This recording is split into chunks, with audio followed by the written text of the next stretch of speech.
Y'all ready to be history? Get started. Welcome. Hi. Hello, everyone. To the Pro Audio Suite. These guys are professional. They're motivated. With Tech to the VO stars. George Whittam, founder of Source Elements. Robert Marshall, international audio engineer. Darren Robbo Robertson. And global voice. Andrew Peters. Thanks to Tribooth. Austrian Audio. Making passion heard. Source Elements. George the Tech Whittam. And Robbo and AP's international demos. To find out more about us, check theproaudiosuite.com. Line up, ladies! Here we go.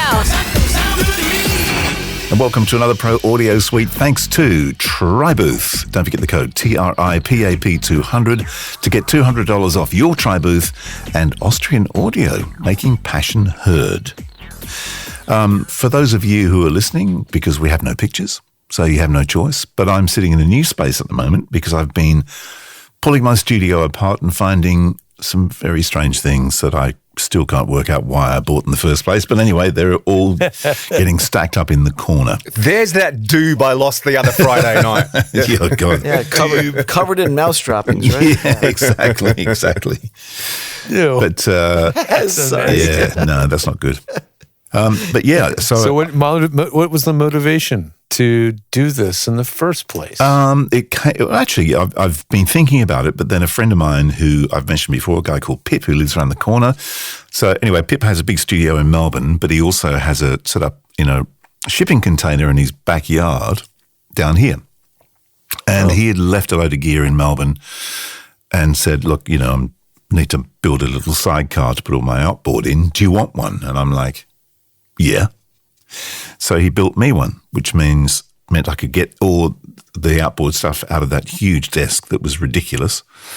I'm sure you're going to say the outboard stuff's ridiculous as well. But anyway, so I've managed to get all that into a sidecar, condensed everything down. I built a new desk out of some beautiful Tassie oak and then moved the whole thing next to the booth here so I can actually look through the window into the booth if someone's in there doing a voice and I'm recording or vice versa. And it's a much nicer setup. And then I've got a big space behind me where I can set up my couch and just sort of sit around. So much like most voiceover artists, Andrew's studio is now basically set up for doing nothing and the occasional voiceover if that's necessary. Exactly. If I really must. Hang on, let me just finish this cappuccino and I'll come voice that for you. Not a problem. It's more of a viewing YouTube videos than working. That's it. Are those the videos you watch? Yeah, You're killing me now. Yeah. Oh, you're killing me. So you said you made some beautiful desk out of some beautiful oak. Tatty oak. What did you call it? Are you yourself a woodworker? No, that's Robbo. And also Pip. Pip's he's pretty handy on the tools. You did the cabinet work, Robbo? I do my own. I make all my own furniture. Yeah, pretty well. Studio furniture. Really? But, cool. Woodworking's been my hobby for many years. If you could see my garage, it's basically a workshop. That's great. Yeah. That is really cool. Yeah. It's amazing. Like Pip's the same. He you go there and he builds everything himself. But the stuff he's built is quite extraordinary without getting too personal and giving away his stuff. But the joinery sometimes is amazing. Like when people do the fitting stuff in. The most amazing stuff is the Japanese techniques where there's no nails and it's all really dovetailed and stuff. Yeah, that's cool.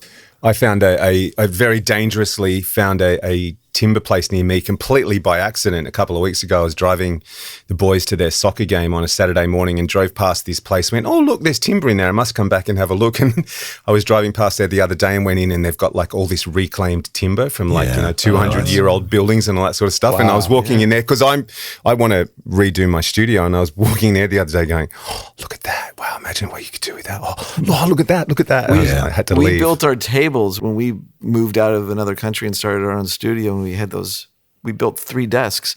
But what we did is we found on Craigslist an ice rink was being torn down, and we got the rafters of this ice rink. Which was that's cool. Yeah, Douglas fir. Yeah, I mean, we were carrying this shit up a staircase. We felt like Jesus because, freaking 12-foot long, just crazy planks of wood. We had so much of it. We built 3 tables that were 8 feet long and just bound it all together and plane sanded it. Clamped and glued. Yeah. Yep. And we had stuff to give away after that. A mate of mine made a table from reclaimed timber. It was the old pylons from a ferry wharf in Sydney Harbour. They replaced the pylons and recycled the timber, and he cut slabs from that and made a tabletop out of it. It was beautiful. Yeah, really stunning. Nice. Can I tell my reclaimed wood story? Yeah. Okay, it'll be quick.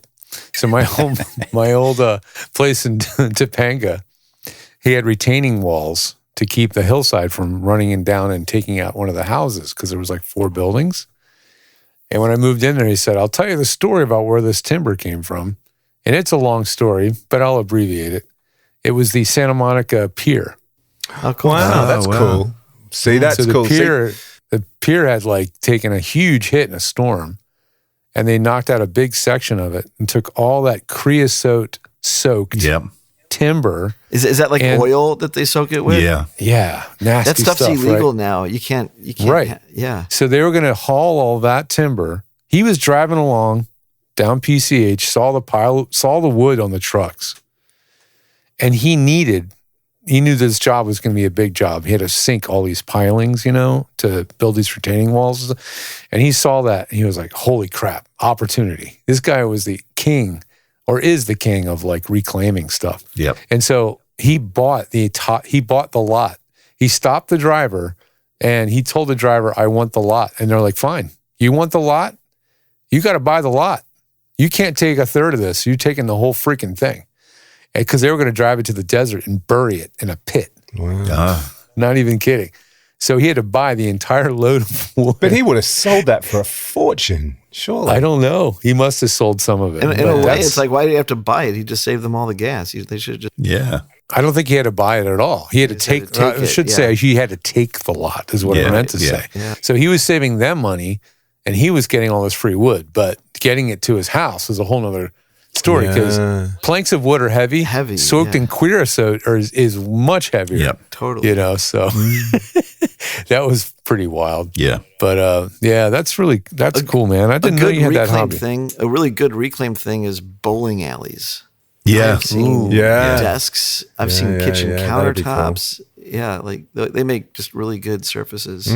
And on a Friday night when you're bored, it gives you something to do. Yeah, exactly. It was funny because one of Meg's old offices in Melbourne, the building, they just reclaimed a basketball court and did all the floors out of a reclaimed basketball court, which is kind of weird because you've got like a blue bit here and a red bit there. And That's kind of what's cool about it, though. Yeah, it It's is. That's the Kind same of- thing. With the bowling alleys, you usually keep it intact, so the triangles, like, you're just, here's the section. But yeah. Isn't that shabby chic or no? shabby chic. It is. It's shabby chic. And the indeed. bowling alleys are also interesting because they're very thin. They're not like, the planks are very skinny, actually, for some reason, often.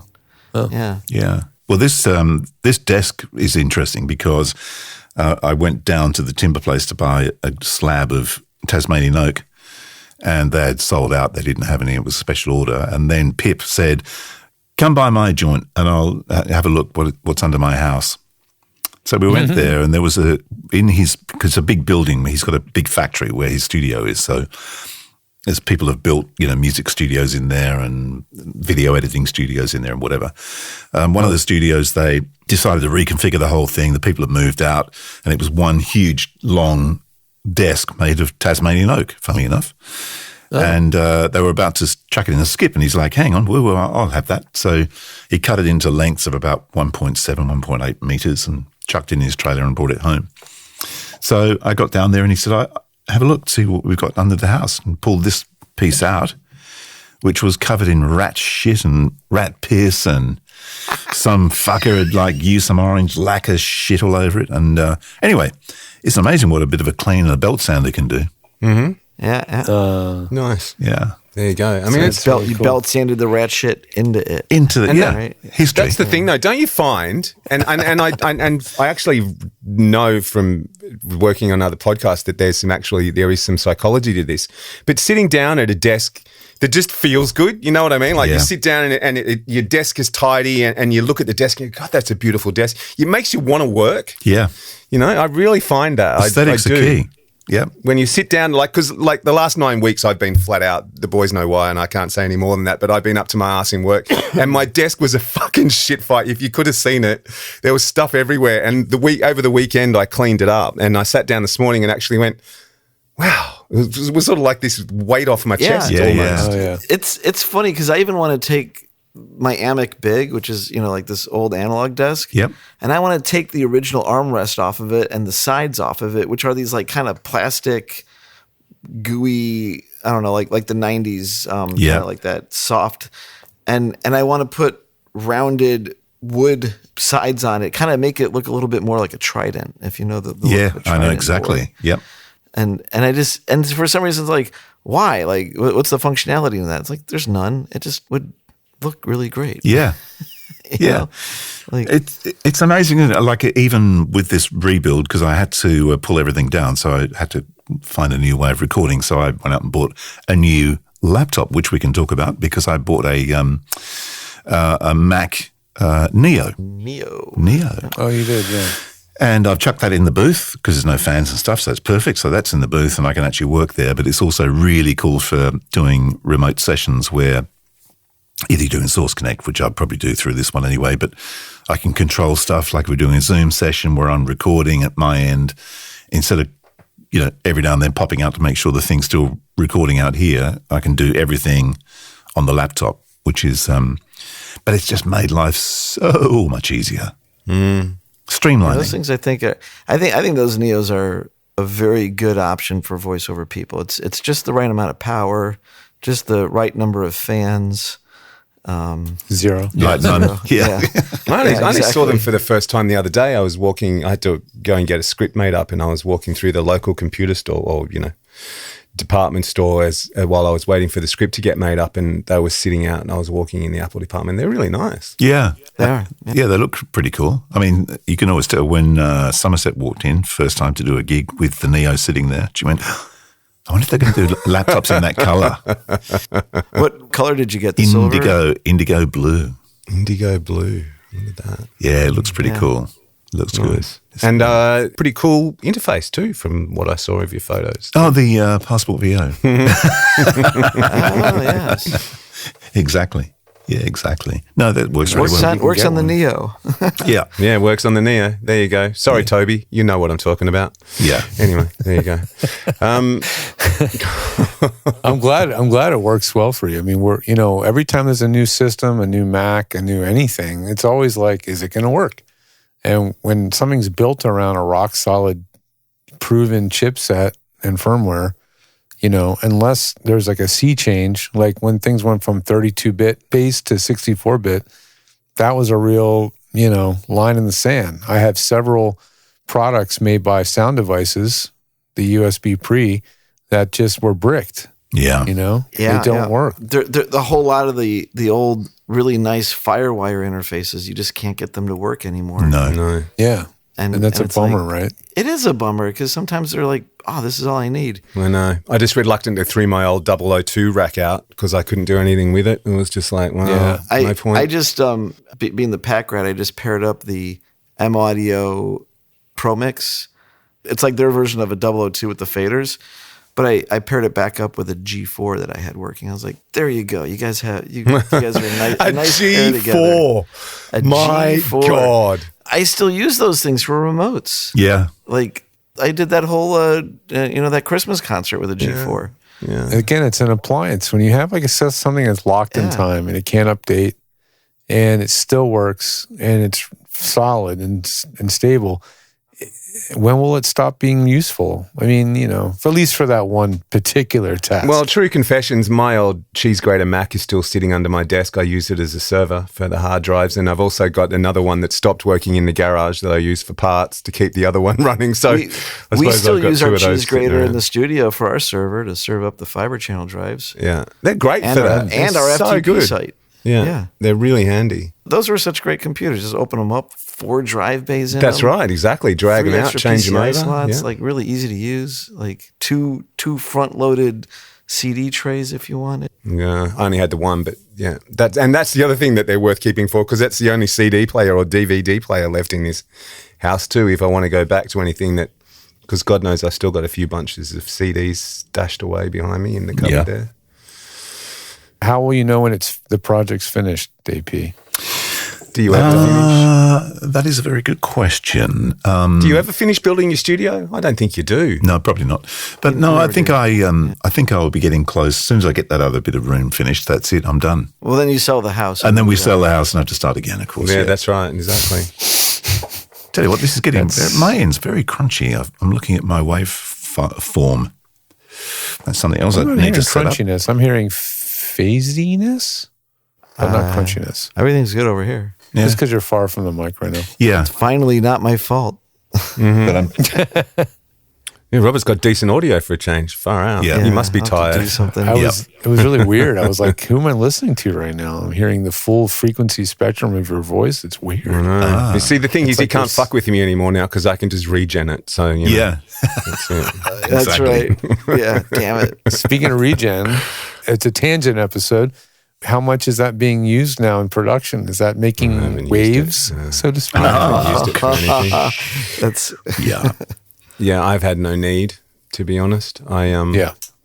The project I've been working on, it was one that I actually did keep regen in the back of my mind because it was one that could possibly go sideways because it was a whole bunch of stuff that was shot on a really fast turnaround, and I sort of had it in the back of my head that if anything shit came through, I'd fix it that way, but I had no need. That's good. The soundo was actually really good. He did a great job. Sent me files and stuff that were just so easy to work with. Yeah. Gotta love that. Yeah, especially when you're under That the is the pump. best. Yeah.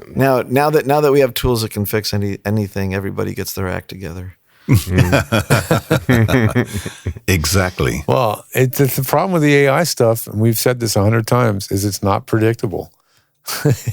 It's really not that predictable.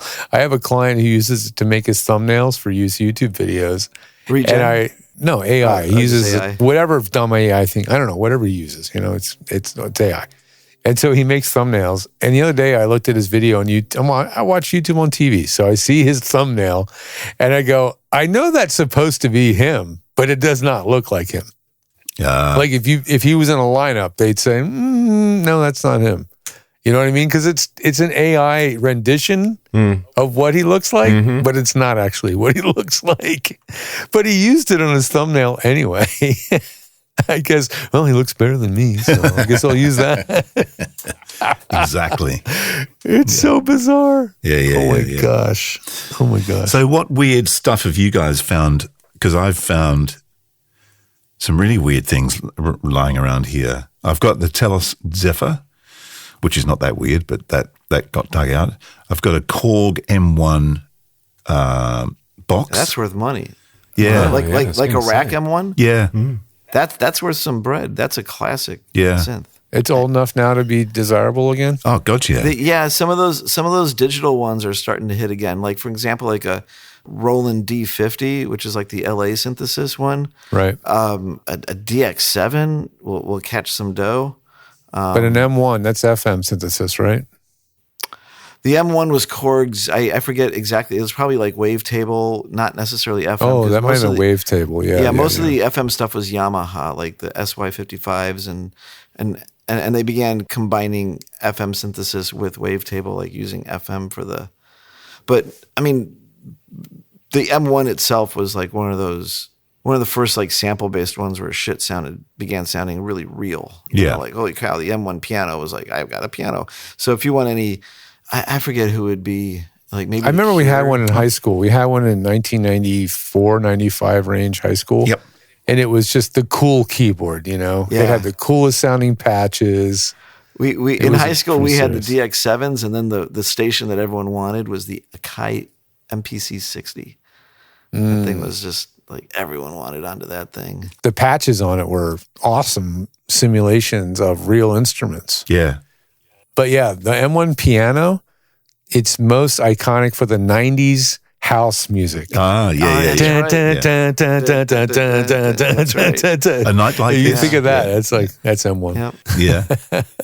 So, yeah, The Lush pads. Yeah, the Lush pads. two SSL2 Absolutely. interfaces I've found. were they just Two of were they them. were they holding up Two. your table as foot I know you legs for the bought one. table? How did you end up with two? I bought two because I used to take one with me. Fucking anyway, whatever. But there's two. I found one in a bag and there's one in the cupboard. What else did I find? That's really kind of weird. No, I can't think off the top of my head. Your ISDN box, you said. ISDN box, yep. Oh, I know what I found. Yeah, I've got a Betamax. Ooh. And Really? But I forgot to take the batteries out the remote control, and that thing, it looks like a balloon now. So I think that's in the bin. That's gone. I couldn't even open up the battery compartment. It's just like you should get the full. F1 attachment to it and then record some audio onto it. Yeah, actually, I'm curious because I've got so many beta tapes here because I did get it serviced 20 years ago. Some of those things like start catching value because like trying to find a working DAT machine these days can be a project. My stereo, my JVC Hi-Fi. Boombox, like No. It's a Series A. So it's got a cassette, obviously an amplifier with the smiley face, amp, cassette, tuner, and a record player turntable. Yeah. all built into one. No, it's actually separate boxes, but I bought separate, it as yeah. one thing. Yeah.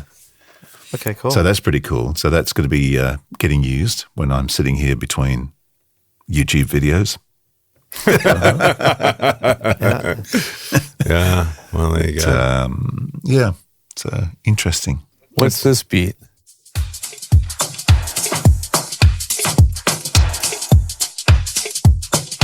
I don't know. I have no idea. Is that something from the M1? Is that something I should know?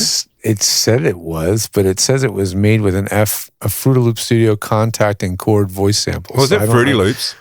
Yeah. That's what it said it was. I'll tell you how you know the M1 is a classic because I believe they have pluginized the M1. Yeah. Oh, I'm sure. But who's licensing it? Korg directly, Korg. you think? Yeah, Korg. I think Korg is. Well, no, maybe not. I mean, who those guys? Arturia. Oh, Arturia. Yeah, they do all the classic synths and whatnot. Yeah. They've been beginning to model the digital ones. You know, like the Fairlight. They've got models of Fairlight makes a model, I saw that at NAMM. Someone had a Fairlight model. Someone also has a Synclavier model. Oh. It's like all the classics coming back. So I wonder what the M1's worth then. Probably worth a little bit less because it's the rack, but I'll bet you I'm gonna throw a guess and I'll go on eBay. I'm gonna guess that thing's worth $400. It's 400 US. Yep. Okay. Worth the hassle selling, in other words. Yeah. So I should ask you that, AP. What is your threshold of pain for selling shit? Very high. There's a certain price point where you're like, fuck it. It's funny. it's not worth my time. It's funny because I've got that big E-desk, which is the thing that I've had all the gear in, which is just ridiculous. Yeah. So Is it a single rack space or double rack space? It's a double. I'm looking at one right here on Korg M1 rack module with samples and popular Mexican music. I don't know why they say that. It's popular with Mexican music though. There's another guy trying to sell one for $450, so I was pretty close on that mark. But there's two of them on eBay. One selling for $950, $450, another one for $490. yeah. The Korg M3, which is not the M1, that thing's $180. Another M1 rack for $571. Buy it now. Has to be Yeah. one. yeah. AI here is saying 900 to 1,300 Aussie dollars for a clean serviced or expanded unit. Oh, okay. I'll get that on Facebook Marketplace then. And, Not bad. It's almost Okay, and then you can go and appreciated. buy something else for the studio. What did you Yeah, trade it no. for? Do you remember a mic? It sounds like you made a good trade. yeah. Well, it was actually an expensive mic though. It was a JZ Oh, yeah. It's probably a $900 mic. 47, I think I swapped it out for. So they're about 1,500 US, I think. Yeah, maybe. Let's see. JZV47 mic. While you're talking, I'll play back the entire drum kit from the M1. Thank you, George. Andrew, I think you made a pretty equal trade here. The V67 from JZ Yep. is a $650 mic. Oh, I did. That was what I swapped, the 67, because I swapped the 47 with a guy in Melbourne to get a 416. There's one in the box new that someone wants 1100 for, but Yeah. it looks like they're nice, not nice quite. too. Wooden box they come in, and very nice. Yep. Maybe there's another guy that seems to want $1,500. Maybe that one for. Is that buy it now? Or You is can that, want whatever the hell you want. All I ever look at is the completed listings. Yeah, yeah. Because I want to see what they actually That's sell true. for. Yeah, that's as a very opposed good to- point. That's I know in bicycle land, you've got stuff on there, and it's like, I know what I have. And you're like, okay, Yeah, no, you buddy. don't. yeah. Yeah. And at that price, you'll be keeping it, And man. the answer is you still have it. Yeah, that's right. There's dream and reality, the two different things. That's right. Yeah, so that's Exactly. there. And what else I found? I found a pair of Sennheiser in-ears. Yeah. Okay. Yeah, I remember us talking about those. Yeah, I forgot I had those. That they're lying around. Yeah, what else is in there? Some panties back there. What else? Only mine. Oh yeah, that's right. Y fronts. Yeah. I mean, the panties were used as a pop screen, right? That's what you're using them for. Yes, indeed. What did you think? As long as they're that's all. clean. Off the top of my head, that's all I can remember finding. Yeah.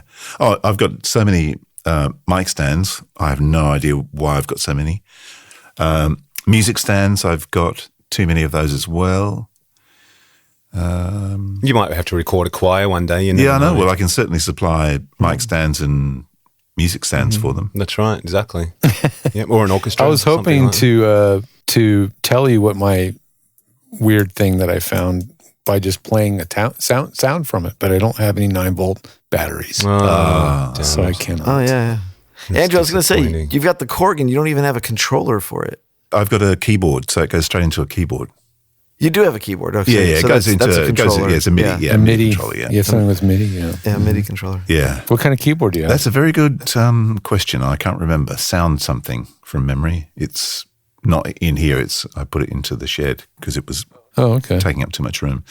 But there Sure. was a discussion had that because I know there's a guy in town who's desperate to get a studio because he had one in Melbourne, got nothing here, and he does quite a bit of post.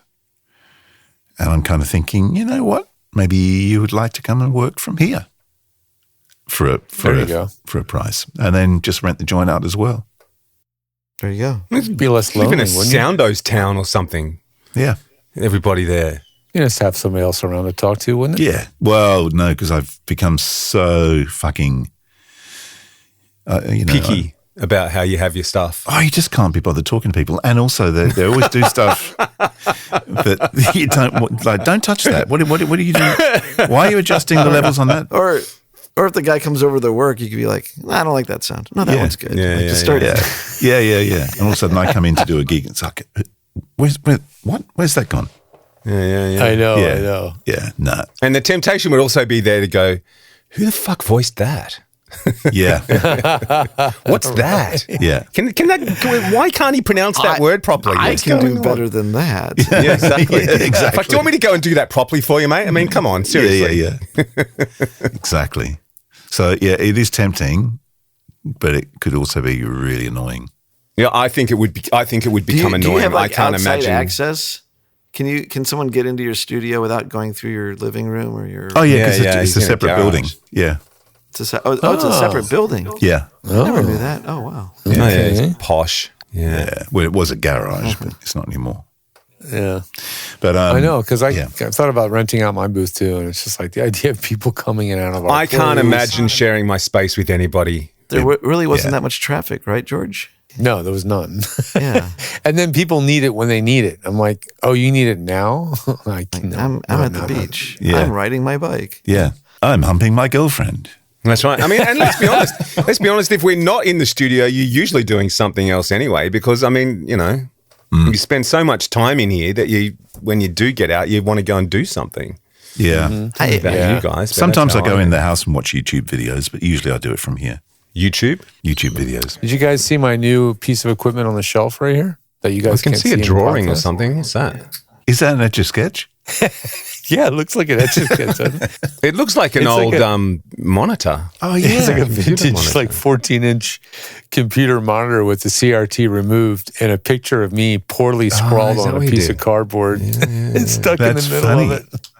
I can't see it. You're all small. I can't see that, George. Do you I don't remember know. the days of working on those things? My God. Except you look like Dennis the Menace. I remember spending $250 on a 640 by 480 monitor.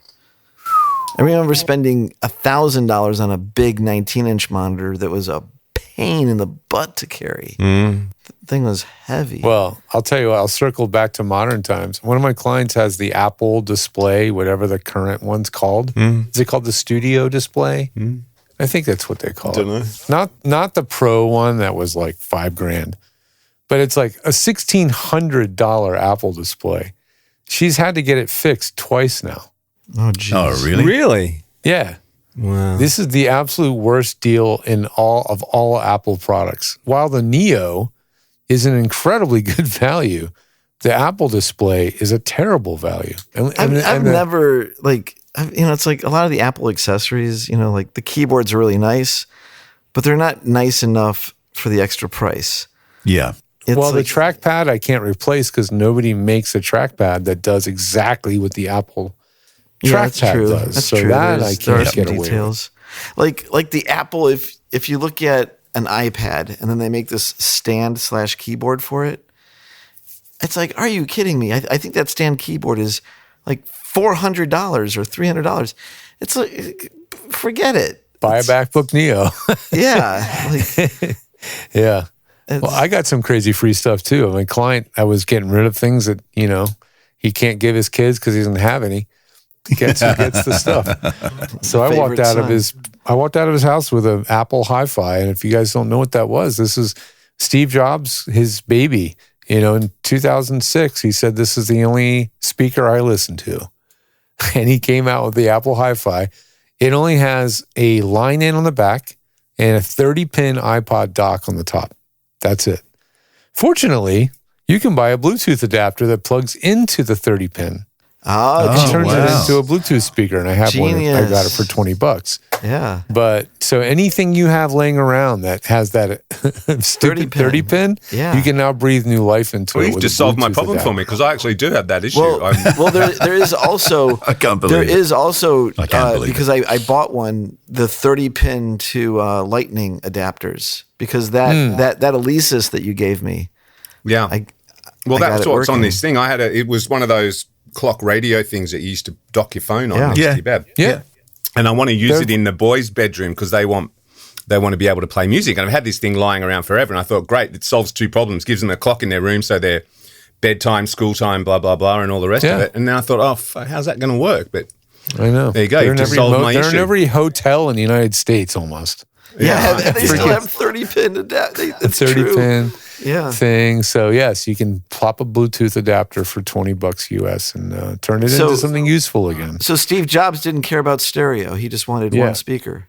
nobody cares about stereo anymore. Tanae just went out and spent $700 on some JBL party speaker thing, right? Because she bought an outdoor movie projector, like right? the So one the big kids can 18-inch? when the kids have birthday parties. Yeah, it's like a big thing, and it's just one big speaker. Yeah. Like, no one cares Yeah. about stereo anymore. And what is it that's these true. days with putting freaking colors on the speakers? Oh, yeah. yeah, this thing I flashes in time, and Yeah.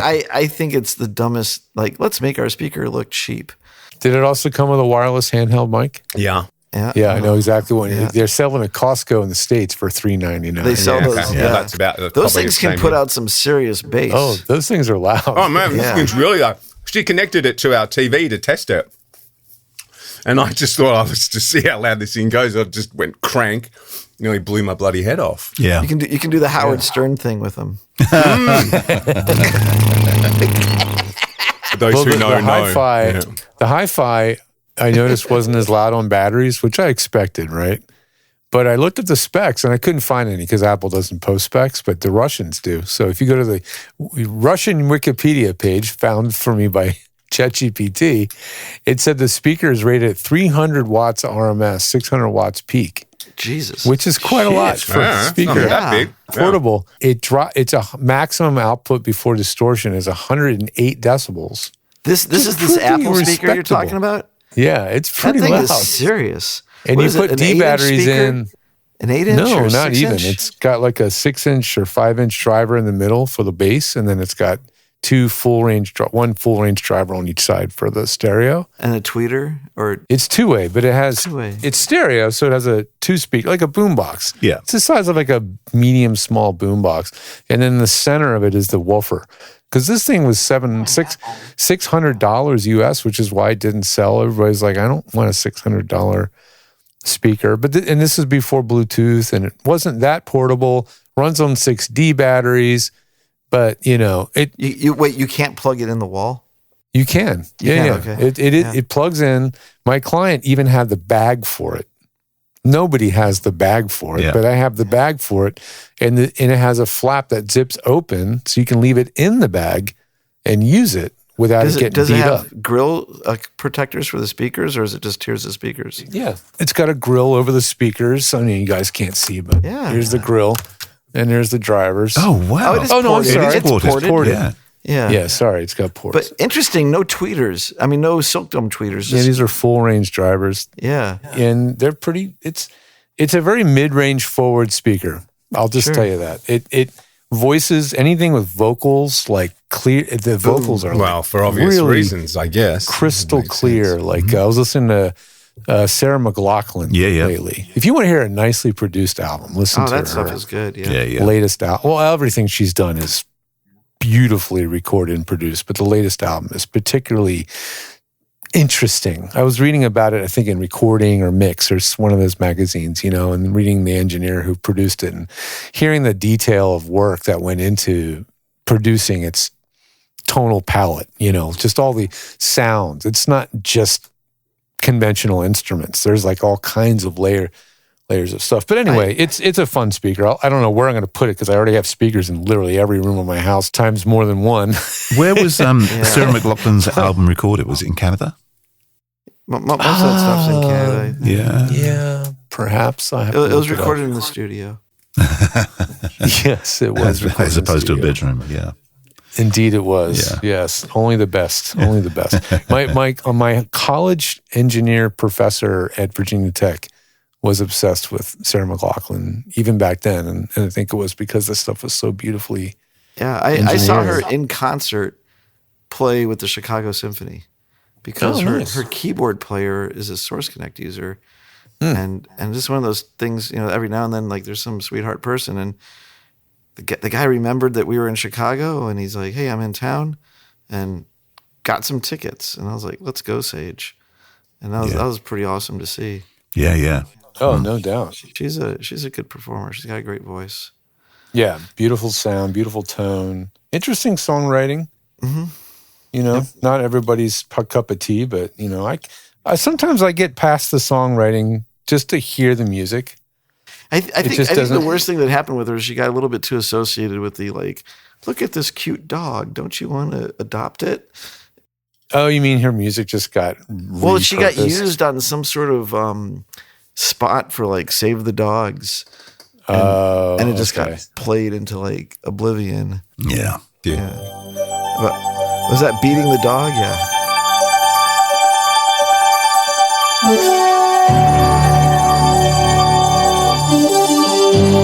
Wow, that's loud, isn't it? Dude, that thing is paired up perfectly with its vintage player. Yeah. I mean, That's what's on the player. My client likes classical and soundtracks, so that's what's on. that's his iPod too. Yeah, that's his iPod. Oh wow. It still works. You know what that little sparkly Everything's- synth intro thing reminded me of? Do you remember Mr. Mister? Korg M1. Yeah, Mr. Do Mister. you remember Mr. Mister? Yeah, Broken Wings. Oh yeah. Broken and take. Oh, you're right. The sun down this road. They're an Australian band, aren't they? No, I think that was I think that was Swedish. Yeah, they weren't here. They weren't. Really? Yeah, they were European of I don't some know why I description. thought they were Australian. Broken wings. That one? No, Kyria is the song that synth reminded me of, but yeah, that's the one.